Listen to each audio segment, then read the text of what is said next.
7 fois 2 minutes d'apnée entrecoupées par 7 secondes de respiration. C'est le défi impressionnant que s'est donné Christophe Jobazé et son binôme pour sensibiliser le grand public sur les maladies rares. Elles sont plus de 7000 et la moitié d'entre elles sont létales. La plus connue d'entre elles, la mucoviscidose, est d'ailleurs au centre des attentions de ce défi relevé par cet apnéiste professionnel. La mucoviscidose est la plus développée des maladies rares avec 7280 patients à ce jour.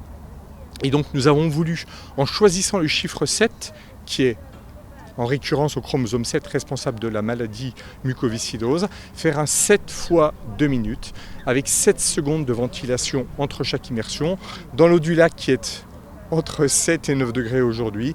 Voilà, c'est une très belle symbolique. Ce n'est pas l'arbre qui cache la forêt et au contraire, c'est une très belle symbolique de la plus développée des maladies rares pour qu'elle porte, qu'elle accompagne l'éclairage sur les 7200 maladies rares autres identifiées à ce jour dans le monde.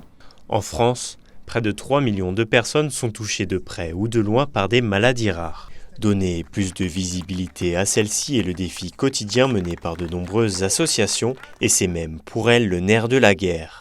Informer, sensibiliser, ça nous permet par la suite de récolter des dons puisque 95% des ressources de l'association ce sont des bénévoles, ce sont des particuliers, il n'y a pas de recherche pour l'État. Donc grâce à cette mobilisation, ma foi, on mobilise le maximum de personnes et ces personnes, au milieu, par exemple dans les virades de l'espoir, on récolte donc de l'argent à différents niveaux dans toutes les actions qu'on peut faire. En marge de l'événement, des photos ont été effectuées. Elles seront ensuite vendues pour l'occasion au profit d'enfants ukrainiens victimes de maladies rares.